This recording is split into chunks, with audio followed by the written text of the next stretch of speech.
The information continuum consists of K through 12 universities, libraries, businesses with enormous amounts of encyclopedic information that is not proprietary. Private investigators, information brokers, media, including journalists with in-depth understanding of many topical issues that are of importance to economic competitiveness, government, including state, local, defense, and intelligence. There are iron curtains between the sectors. There are bamboo curtains between the institutions. There are plastic curtains between the individuals. The content that those talented people are putting into their localized databases is, as Al Gore once said, rotting, like grain in the silos. Most employees, Robert Reich, great book, Work of Nations, talks about the high-performance workplace. What he doesn't talk about is the fact that the knowledge workers of America, which includes all of you, are on a starvation diet. You have to hack your way to information. And I think one of the top priorities in this country needs to be getting content into the information commons. My friend Lee Feldenstein at Interval coined the term information commons. Well, that commons is in fact a cesspool, all right, and it's empty right now. Most of what we know in these various distributed databases is not easily accessible. We got into a real nice conversation about ergonomics and how the command line was really a way of making the human a slave to the computer, because the memory wasn't big enough in the computer, so they had to basically modularly plug in the human to run the command lines. Well, now we're getting to the point where memory and all this stuff can handle this, but the people building computers still aren't in an ergonomic mode.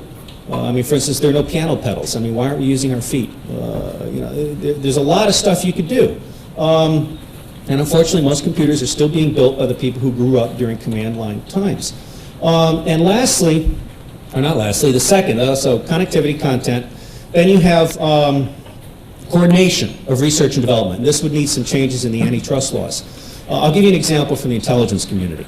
I was on the Advanced Information Processing and Analysis Steering Group of the Intelligence Research Development Council. And I formed the opinion that we had 10 different, what we call black compartments. These are like 10 different closed doors. And they were each spending around $10 million a year to build a desktop workstation for their domain. This equates to $100 million a year to build 10 different versions of the same generic information handling requirement. Okay? Now, if you extrapolate that to the rest of government, the rest of the private sector, I think you're looking at $2 to $4 billion a year in this country diddling with end-user computers. Okay? So coordination of research and development within industries, within different government departments and so on, I think that needs to be orchestrated a little better. We need to work to move the common denominator of the tools up. And lastly, security. I mean, you know far better than I. You know far better than I. That's a person who should remain unidentified. Security in this country is a joke. In fact, I love this book. I just read A Unix Hater's Handbook, and it talked about how Unix security is an oxymoron. And I was told I might be stoned for that. But it is. Corporations that want to be secure, government departments that want to be secure, individuals that want to be secure, cannot possibly achieve security when they're living in a cesspool. We have a national information environment that is nothing more than a cesspool. And it is impossible to stay clean when you're up to here in shit. And I would like to get the government's attention in this area, because I think that in the age of information, the ability to collect and produce and disseminate information is absolutely vital to national security and national competitiveness. Now let me stop and get my instructions. We haven't started.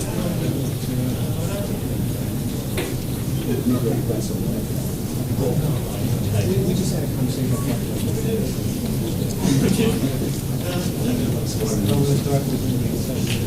7 minutes? Okay. If anyone wants to go to the bathroom, we're starting in 7 minutes. Okay. So I think your nation needs a strategy. And let me say, if I have some remarks prepared that I'll hold until the officials start. Yes? What do you mean by a strategy? Do you mean legislation? Do you mean someone just sort of pointing the way? Or do you, the strategy to me, who makes the strategy? Who enforces it? Yes, I will. That is a very good and important question, particularly in a democracy. The question was, what do I mean by strategy? Do I mean legislation? Do I mean centralization? Do I mean regulation? So on. Strategy is about relating ends to means. Strategy is about deciding what your objectives are and then developing a process for achieving those objectives. Now, I don't mean to be insulting with Strategy 101, but the reality is, and Paul Straussman is a friend of mine, the NII puts technology before policy.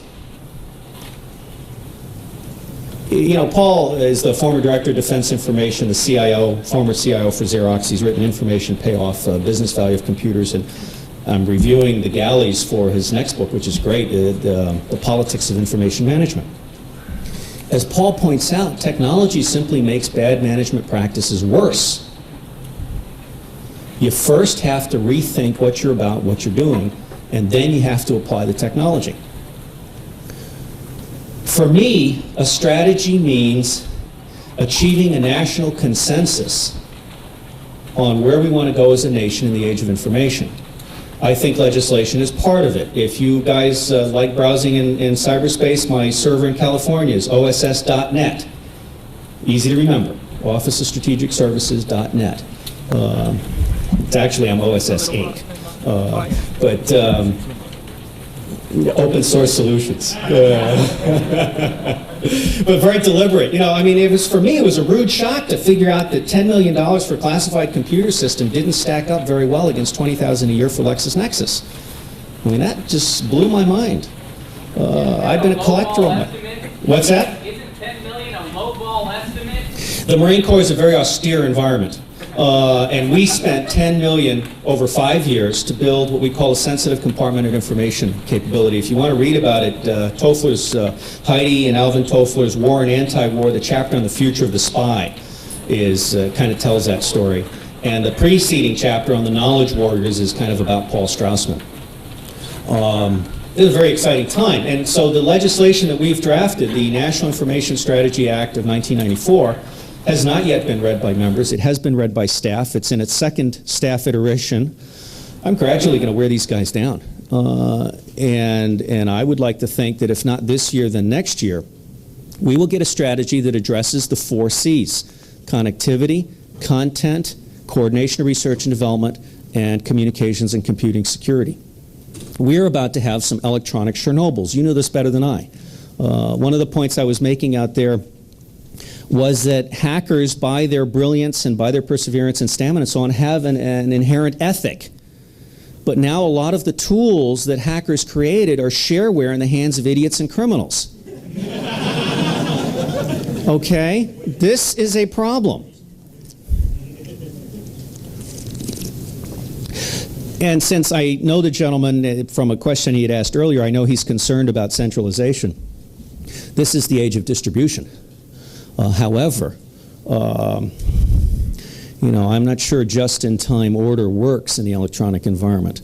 And chaos theory and anarchy are all very nice, but when Vint Cerf says we're behind the 8 ball on internet security, I mean, that's like me jumping up and down and screaming and pulling out my hair. Vint is worried.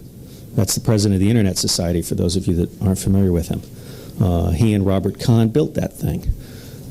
There's no security. Your house, in a distributed environment, your house is as open as the next. I mean, epidemics spread fast. You know that. So I think a strategy is absolutely essential in order to harness the intelligence of the nation and to establish the foundations for national security and national competitiveness as we move into the next century. We are way behind the Swedes, the Japanese, the Taiwanese, the Israelis, the Indians, even the Indonesians and the Malaysians.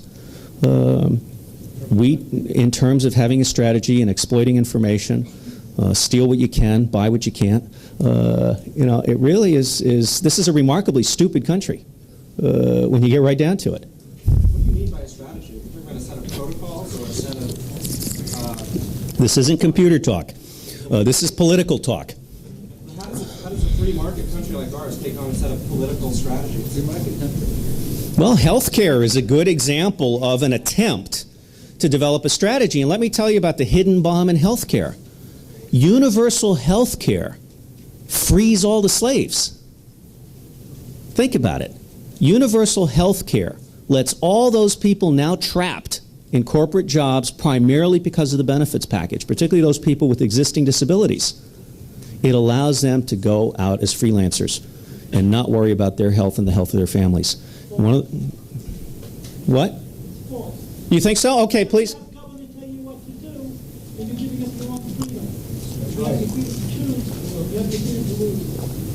Freedom to choose, freedom to lose. All right, let's take that. Good. I'm not sure I understand it, but it sounds wonderful. Please, let's clap. All right, one more question, and then, or do you want to start? Let's start.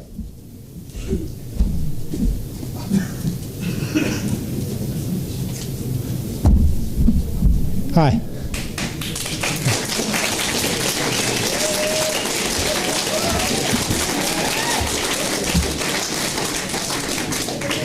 You don't know me, but I know you. We have your names. Welcome to Hope. This is it. This is the culmination of 10 years. We started a magazine so that we could have a conference. That's what it's all been about from the beginning. This is Rob from Amsterdam. He puts out a similar magazine, Hactic.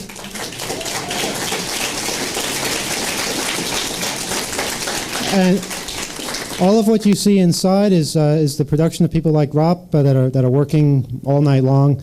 A lot of coordination has gone into putting this thing on. They said it could never happen in the United States. Well, it hasn't yet, but it will by the end of Sunday. With your help. We've never done anything like this before. We've never had a conference this size, of this spirit, and we think we can do it. We think we can do it with your help. Of course, we are a bit late. We're running an hour late, so just add an hour or so to everything that's on the schedule, which we just got. Sorry for all the inconvenience with the registration. We ask if you have a red badge, and I see most of you do, at some point turn it into one of these nifty pictures at your leisure, because it's really nice to have. Rob has a few things to say as far as general housekeeping rules, but for the most part, enjoy yourselves.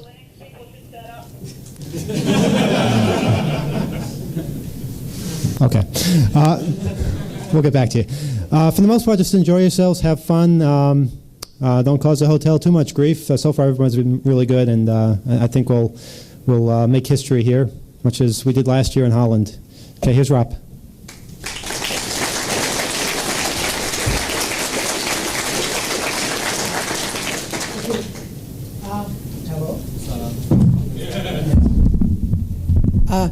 First, a few things that are household. Indeed, these orange badges have to be changed to white ones. The process we have for making the white ones is a little slow. We had counted on that being faster, so excuse us. There's a few household worries. People should not be wandering through the hotel carrying lots of equipment in the normal elevators. If you have really a lot of equipment, use the freight elevators. Everybody in the hotel knows where they are. So don't hold up the normal elevators because they buzz like crazy if you keep them open. So if you're bringing any more equipment in, use the freight elevators.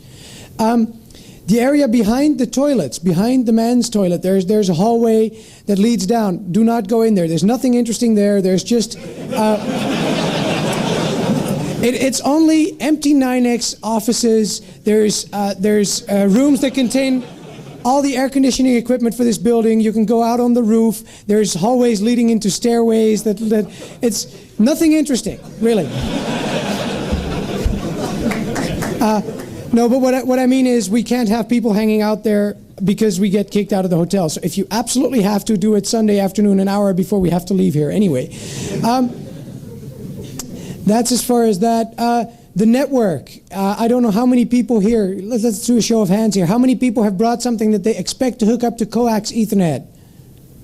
Oh, okay, that's not too many. That's good. In about an hour or two, we'll be handing out the IP numbers and we'll be actually connecting people and helping you out. There'll be a staff of people with the tables. If you walk into the Pentop room from the entrance, it'll be the left side of the room that will have the Ethernet connected. How many people have something that they expect to link up to a serial port somehow? Oh, yeah, that's okay. There's the terminal server with all the terminals hooked up. There'll be some empty leads there where you can hook up either through SLIP or using terminal wire. If you know what that means, that's okay. We'll be working on that a little later on. That may not work until 4 o'clock or 4:30 this afternoon. As far as the rest of the network goes, internet connectivity may go up and down. It may be very slow. We have two 28.8 modems connecting us in and out of the internet, so it may be slow at times. If you're going to FTP GIF pictures, do it somewhere else. Otherwise, things should be fine. Well, I guess that was it for the network. If you're going to set up on those tables, don't use an entire table for one computer, but make it so that one computer is on each side of the table. The schedule is going to be a little late, but Emmanuel already said that. I guess that's it.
Nobody move. You're all under arrest. You think I'm kidding? 6. I got him.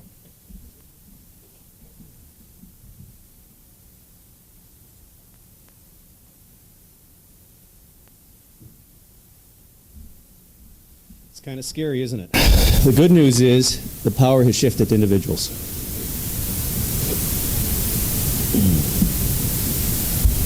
Actually, I have notes on what Eric wants me to say.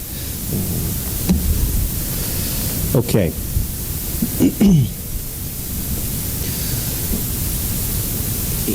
I'm going to talk a little bit about who am I, why am I here, and how can I help. And then I'm going to talk about some remarks that I made at CFP when I was honored by being included on the Hackers panel. Can you all hear me in the back? Okay, thanks. Please shout out if I fade. And then we will go into some interactive questions and answers, and we can recognize the suits by their neat shorts. So it'll be a ratio of 1 suit question to 4 hacker questions, and I'm authorized to enforce that. All right, who am I and why am I here? You got to admit this is a pretty neat trick to produce a suit that talks your language or that is your friend. I'm here because when I worked on an artificial intelligence project at the Central Intelligence Agency, I read a lot. And one of the things I read was Howard Rheingold's Tools for Thought. And the other thing I read was Shirley Turkle's My Second Self. And those books literally changed my life. Shirley's book gave me an understanding of hacking. I am not a technical hacker. I'm an unemployment agency for hackers. And I do try and help link people together. But Shirley Turkle, with her book on MIT and the PDP and stuff, really made the point that hacking is an elegant piece of work. It's not a criminal act. And all these media people and all these government people that are going around saying hackers are criminals and, you know, we need to break them down. All these system operators. I mean, system operators used to be really smart people that had built the machines they were operating. Now a bunch of dumb administrators. And they get real upset when someone shows up in their system. And they think you should legislate that person away. Well, it doesn't work that way. So that book, those 2 books kind of got me started on a path, and ultimately I was asked by the Marine Corps to resign from the Central Intelligence Agency and serve as the senior civilian standing up the Marine Corps Intelligence Center. And I did that. And we spent $10 million on a top secret classified system. And I talked a little bit about this earlier, so I won't belabor it. The bottom line is, after a lifetime of collecting secrets, I suddenly realized that most of my secrets were worthless in terms of getting real work done. And when I did a cost analysis and looked at LexisNexis and BRS and EasyNet, and back then internet was in its infancy in terms of content, it was mostly chatter. But I found that for $20,000 a year, I could answer 80% of the intelligence requirements of my general officers. And the beauty of it was the product was unclassified, which meant it could be shared with just about anybody. And I shared this with a member, a staff, a Marine reservist who was on the House Permanent Select Committee for Intelligence, and he wrote into the National Security Act of 1992 an Office for Open Source Exploitation. The Director of Central Intelligence was required to have an open source intelligence task force. And he just didn't get it. Now, bear in mind, intelligence has always used open sources, but in the 60s and 70s, when we started getting into fancy satellites and clandestine ops against the Soviets, we kind of lost sight of our origins. The OSS, Miles Copeland's book, Without Cloak and Dagger, talks about how when the OSS was first formed, they had all these lunatic requirements from the State Department, the Pentagon, and so on, and they put a guy in a room with the New York Times. And his job was to use the New York Times to answer these questions and just pretend it came from a very complex system of risky agents. It worked. It became the most important unit in the new CIA. And we lost sight of that.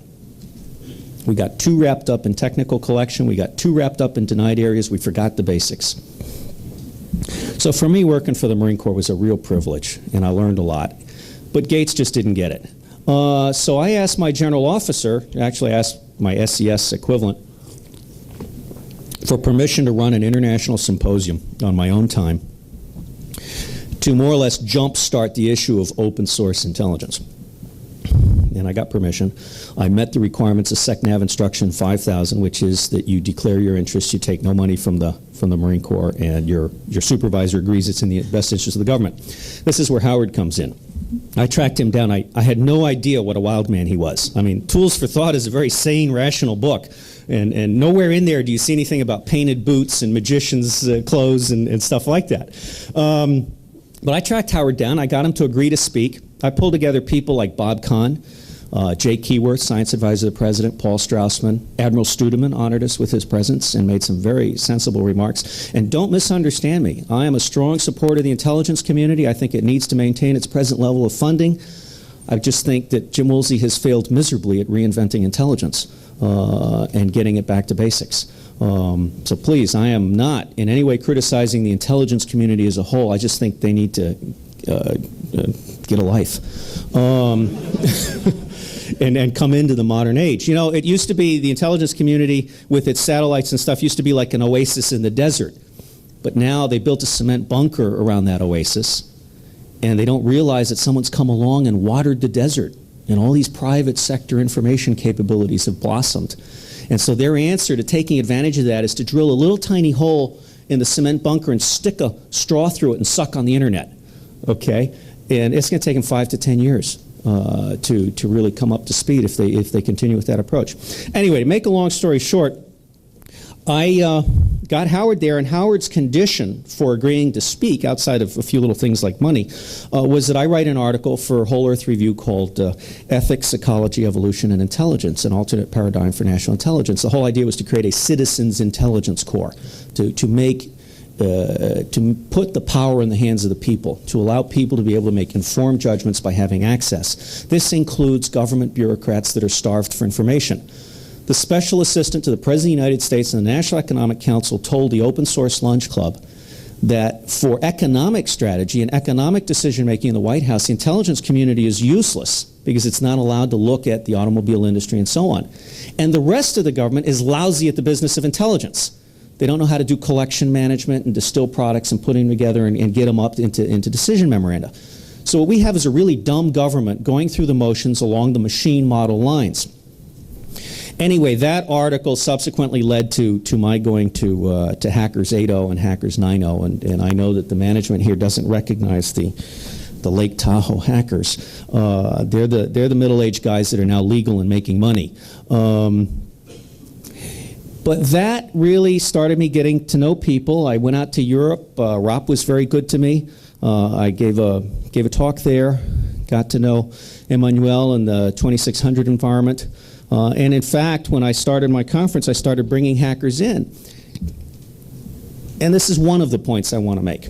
The suits that attended my conference were absolutely flabbergasted at the hackers. I mean, one of them, Tsutsu, the Japanese guy that does cellular hacking, talked to an SES, that's a general officer equivalent from DIA, and the guy came back to me later bug-eyed. He said, I didn't realize. I mean, he had this perception of hackers as sleazeball criminals. And I think part of my role as your friend is to use my suit power to correct those misperceptions. Emmanuel was face-to-face with Greg Treverton, the Vice Chairman of the National Intelligence Council at my conference last year. It was awesome. I mean, talk about two opposite but complementary poles of brilliance. Now, going on with this misperception thing, and I'll wrap up in about 5 minutes, then we'll go into questions and answers. It bothers me that people don't understand that we have moved from the industrial era to the information era. And all these corporations, all these government bureaucracies, all these laws are from an old era. Thomas Jefferson was a hacker. He hacked the British Empire. The American Revolution broke British law, and it established new law. Thomas Jefferson, in his memorial in Washington, one of the 4 quotes that's up there is that while he does not believe in the need for frequent changes in the law, he does believe that the law must keep pace with the human mind. No more would he have a man wear the coat of his youth than to have old laws applied to new eras. Now, our government hasn't figured that out yet. And one of the things that I really am eager to see the President of the United States do is to commission a presidential commission on cyberspace law. I have asked Brian Kahane from Harvard to join us at our symposium, and I'm trying to find $25,000 in funding for him to establish a new legal framework for cyberspace.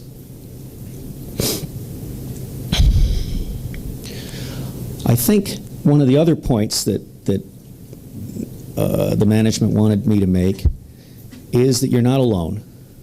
You have now achieved critical mass. I think it's absolutely phenomenal to see this room full of bright people. You are the pioneers.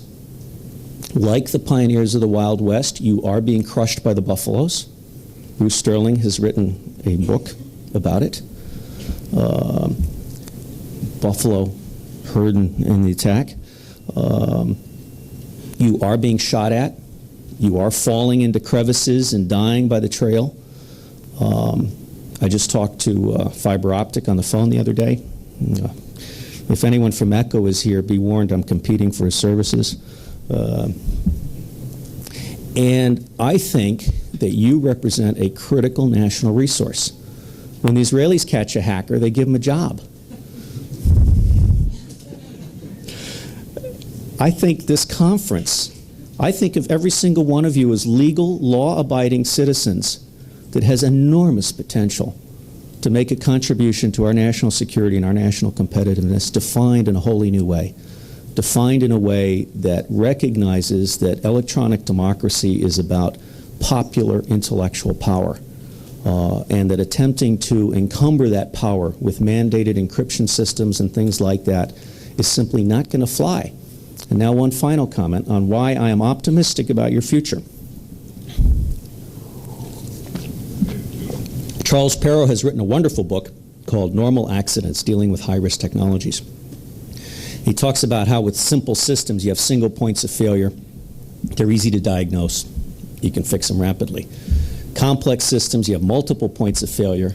They're a little harder to diagnose, a little harder to fix.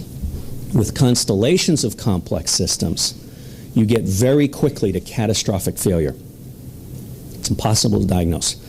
I think that in this era of complex systems, the power has shifted to the individual, because the power of an individual to completely immobilize, indeed destroy, a major corporation, a major government unit, a major telecommunications system is just phenomenal. Now, I'm concerned. I consider you the forces of good. I consider the people who have picked up some of your methods and are using them for criminal gain or for malicious satisfaction. I think they're the enemy.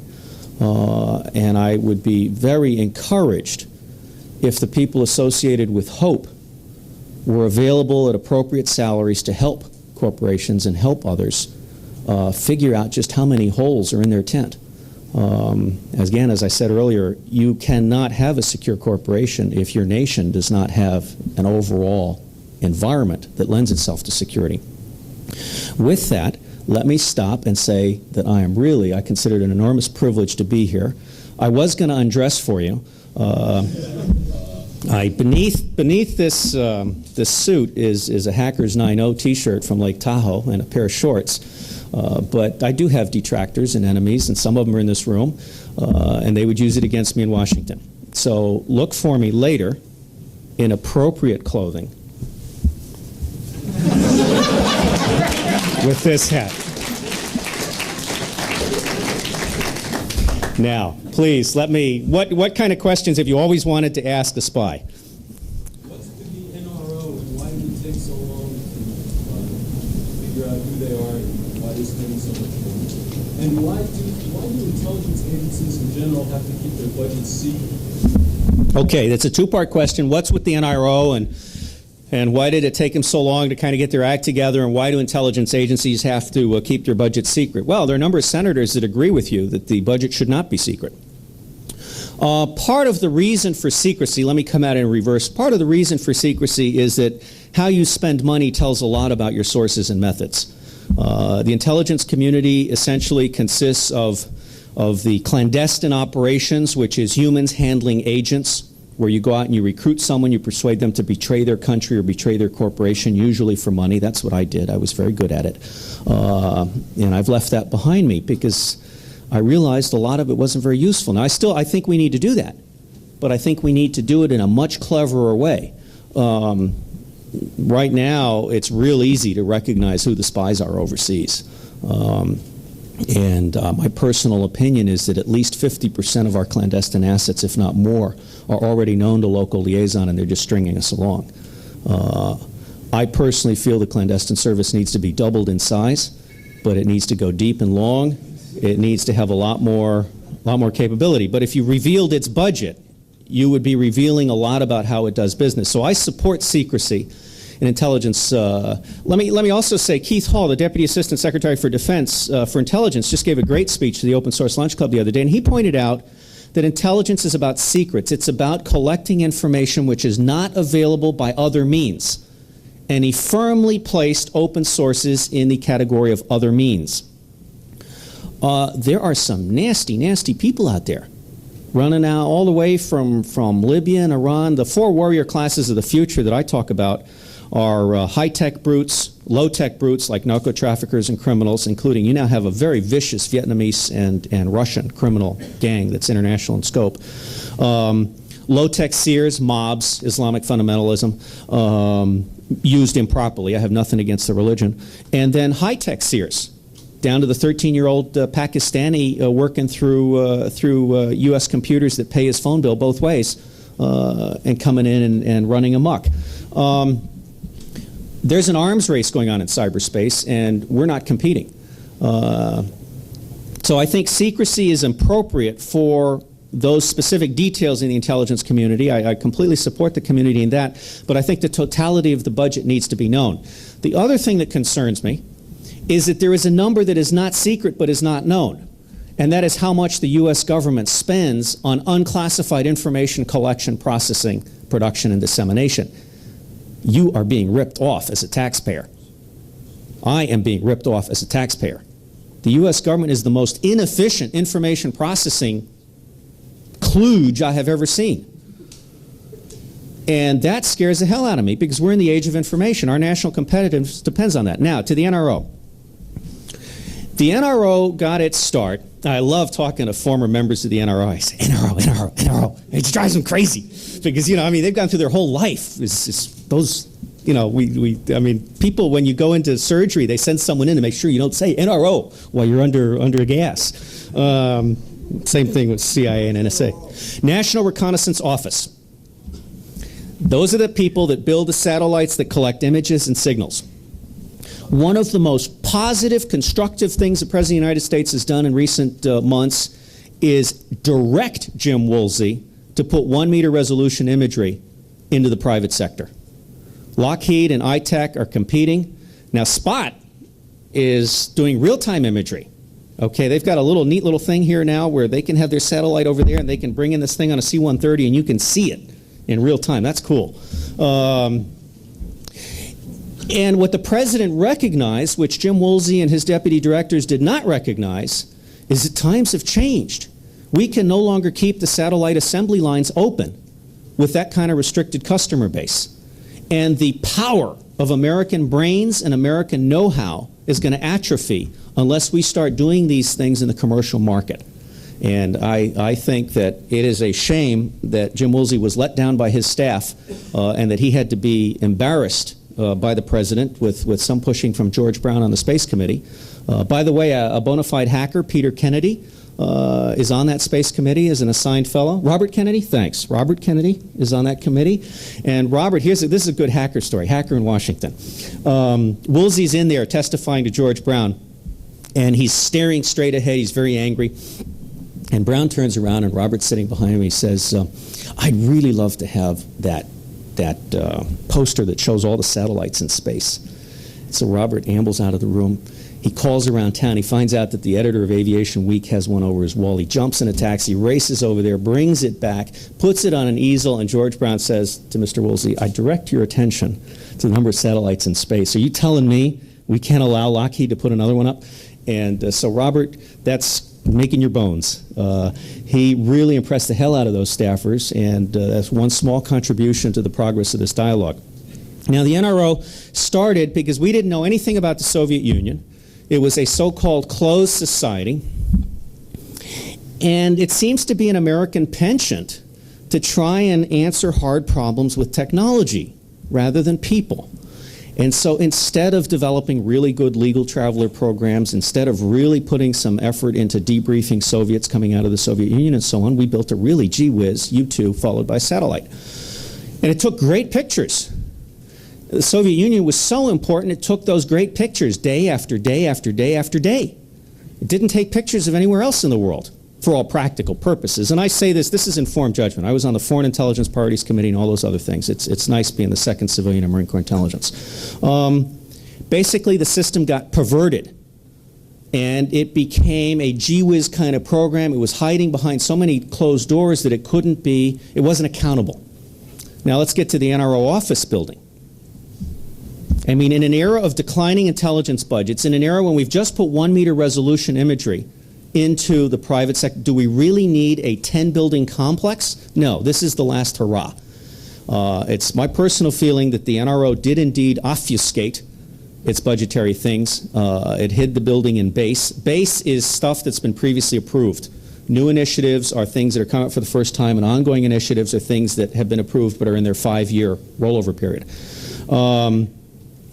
I think Dick Consini is setting the stage for the departure of Jim Woolsey. I'd be very pleased if the NRO's office buildings became the new open source intelligence center for the nation.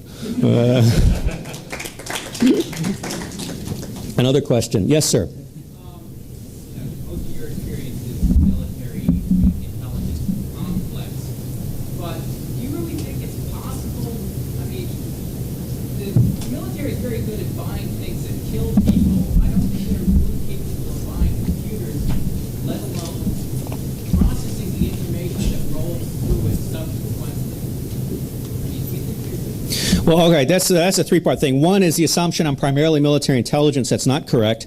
I spent 9 years at CIA. I was very proud and pleased to be at CIA. I still respect that organization and the people who work there. I then went to become a civilian in Marine Corps intelligence because they wanted me to stand up the Intel Center. I'm one of the few people that served in 3 of the 4 directorates at CIA. I've done overseas ops, I've done satellites, I've done tech, and I can read and write. And you know, I mean, it was good. It was a good package. And I was very proud to go to the Marine Corps. God bless them because they changed me. Second item, you assume that the military is very good at buying weapons that kill people and not very good at computers and processing information. Actually, they're not good at either. I helped kill the M1 tank in the Marine Corps. The first time the M1 tank was bought by the Marine Corps, it was bought under pressure from the Army, which needed a larger buy. The Army was pushing the 120 gun so it could take care of the Central Front. And the Marine Corps didn't have an intelligence center. Now, the M1 tank weighs 70 tons, and it invented the concept of gallons per mile. Okay? It also fries infantrymen in its vicinity. The second time, the commandant had the good sense. He had an intelligence center. He asked me, his colonel asked me, and so I had a little study. We went back and we said, well, weighs 70 tons. European companies will not sell a commercial truck that weighs more than 30 tons to the third world. Why? Bridge loading. Bridges will not carry more than 30 tons on the average. Second, main gun in the third world is a 105. Third, average weight of the battle tank out there is 35, 40 tons. Fourth, you have no cross-country mobility. In other words, the third world tends to be very hazardous terrain. Outside of about 6 countries, you can't get from the beach to the capital city off-road. Fourth, line of sight distance, inner visibility is under 900 meters. Geez, maybe we don't need the M1. Maybe we need a helicopter with a big bad stinger on it. But this is an example of unclassified intelligence making a strategic difference in a major procurement effort. Right now, and I've written extensively on this, my article that addresses this point on yours is a critical evaluation of U.S. national intelligence, which was in the International Journal of Intelligence Counterintelligence. I'm under a lifetime secrecy agreement. All of my written materials are previewed for security. We don't do a very good job of making informed judgments about acquisitions programs. Once a program is underway, we don't do a very good job of understanding the threat as it's changed. You know, when you have a 10 to 15 year procurement process and you have a private sector that is able to develop things in a year or two, and then you have people who can go steal off-the-shelf capabilities, all of a sudden you have this mismatch. Now on computers, it's not the military, it's not the government, it's the country. Take the chief information officer concept. In my experience, it's mostly the senior tech weenie. That's the last person that should be the chief information officer for a country, for a company. The chief information officer for a company should be responsible for ensuring that every employee is a collector, delivery people, service people, whatever. They should be responsible for ensuring that the information that's collected is put into a corporate-wide database. My friend Paul Strausman invented the concept of corporate information management, which means one-time data entry, corporate-wide access. And they should be responsible for ensuring that the information supports the strategic intent. And so I don't say the military has any answers. I'm saying that we as a country need to come up with some solutions, and you as a group, I think, have a lot to offer. For instance, I'm still waiting to see that killer paper on how I would take down the United States in 24 hours. Peter Black gave it a stab in Wired magazine. He had a very nice little article that listed, Barking Sands time antenna and Culpeper switch in Virginia and a few other things. That was a fun article. Win Schwartau, his book Terminal Compromise, his lawyers wouldn't let him do this one. This is a great book. Do me a favor, improve on this book. This is Information Warfare, Chaos on the Electronic Superhighway. It's got a blurb by one Robert Steele on the back. I obviously believe in this book. This book is my weapon for scaring the hell out of everybody in charge of communications and computing in this country. Win Schwartau, he's here in the white shorts and the Oklahoma version of a Hawaiian shirt. Win, are you here? I guess not. He's doing more important things. He's heard me before. But Win Schwartau, I encourage you to talk to him, and frankly, I want you to write the next book. I'd love to see you guys, Hope, as an organization, publish a book on your views on what's wrong with our existing system and how it can be fixed. I don't ask you to publish how to do it, because I trust you, I don't trust the people that will read your book. But I think you have a lot to contribute. Another question. Yes, sir. Yeah, what do you think about the current state of computer education in America? Put bluntly, computer education in America is non-existent. Education in America is non-existent.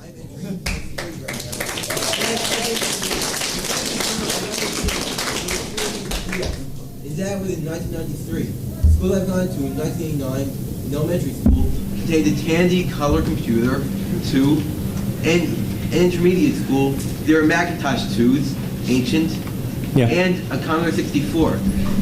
We're supposed to be the most industrialized nation in the world. We're supposed to be on the edge of the future. Yeah, and but we're not. computers are obviously the future. So how come? Let me cut to the chase. The question is, why do we have such lousy computer education in this country? And of course, I feel we have a terrible education system. I make the comment that we now sentence everybody in the United States to 12 years in prison, followed by 2 to 4 years in a halfway house called graduate school. My stomach turns over when I see a yellow school bus.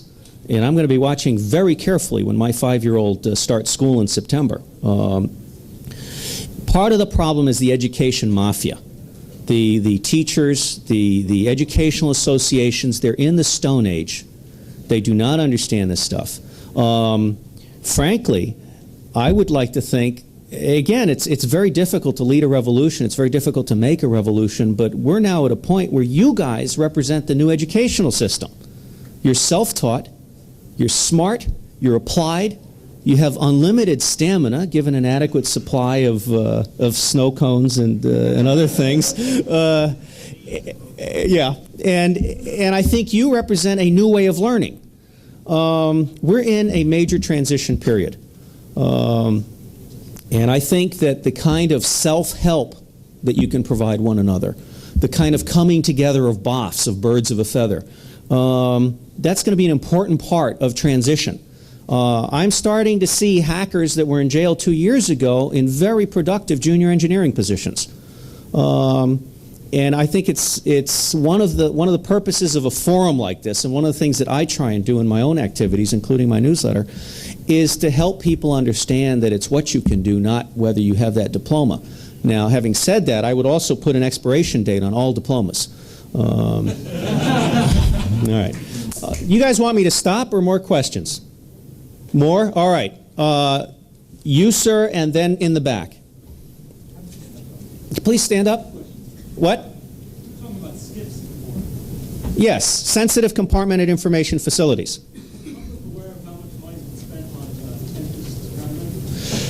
Probably not. I suspect the information is available.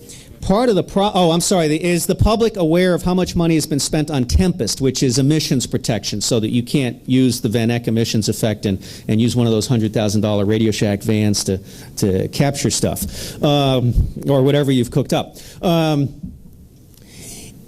Tempest is a very viable and important program for protecting secrets. It is unfortunately not at all common in the corporate sector. Hughes STX had an excellent computer and communication security program, and it went belly up because the market wasn't ready. Well, it's ready now. And I think that BDM and a couple of other firms that I'm working with are going to start moving towards serious money making. The big thing, we were talking about this earlier, is your corporate information systems have 20% proprietary that deserves Tempest protection and 80% that doesn't. But because the proprietary is on the big system, they can't afford to Tempest the whole system. And because the proprietary is on the big system, they won't allow the employees to reach out and barter and share that encyclopedia. So they're losing twice. One of the most fundamental things people have to do is decide what you really want to protect and give it Tempest, full encryption, authentication, reliability, and so on. The other stuff, you need to have an open network, and at the same time, you need to work aggressively through your government representatives, your lobbyists, and so on. I think I'm being thrown off. To improve security.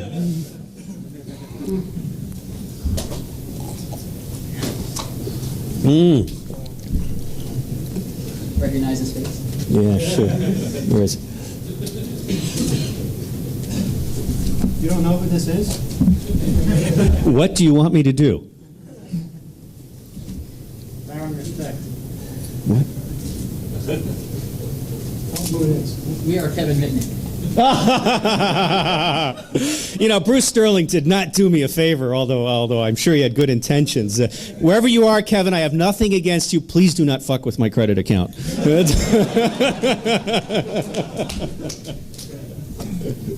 All right. Oh, God bless. Yeah, for those of you that missed it, I mean, Bruce at the end of CFP said that, first off, the FBI rousted me out of my room. Because I was registered as Robert Steele, which is my real name. And apparently Kevin uses the pseudonym Agent Steele, S-T-E-A-L. And I had just come in from Australia through Hawaii. I was real tired, and I had gotten in at 5 in the morning. They knocked on my door at 9, and they were very, very handsome people. And very well dressed and very well behaved. And please understand, I have absolutely nothing against the FBI for this action. They knocked on the door. I said, "Room service," and I woke up. I said, "I didn't order room service. Go away." So they knocked on the door again. This time they said, "FBI." I said, "Okay." So, so this large, balding, middle-aged, fat man. Okay, chunky. Toffler calls me chunky, which is nice. We talked about whether it should be chunky or chubby and settled on the more diplomatic term. Anyway, I go over to the door naked, open the door. However, I'm sticking out, okay? They did not ask to feel my legs. But I think they recognized when I identified myself that I was the wrong person, and they said they apologized and they went away. And I got absolutely nothing against it. Anyway, Bruce heard of that, heard of Kevin. They arrested someone else. And at the end of CFP, he said that I was 100 times smarter and 10,000 times more dangerous than Kevin. And a lot of us were spending time trying to figure out what he meant. I think he means I'm trying to change the system as a whole rather than just doing individual stuff. But I realized recently that I hope it hasn't pissed Kevin off. And if any of you are friends of Kevin, please tell him I'd love to buy him lunch. You know, anytime. Really, I mean, I am no enemy of any of you. All right, where are we in terms of time? I mean, I'm at your mercy. I can either talk or I can stop. I can do an offline discussion with some of you. Stop. I'm gone. Goodbye. Oh, hang on a second. Rob, are you here? Is Rob here? Rob? Damn, okay, you don't have to clap again. Let me just show you this. The hotel managed to lose these last year. We brought Emmanuel and Rob down to my symposium, and they had a session called Live Hackers, standing room only. And this is our Golden Candle Award to Rob for daring to lead 2 public gatherings of the best of the European hackers. I think a lot of him.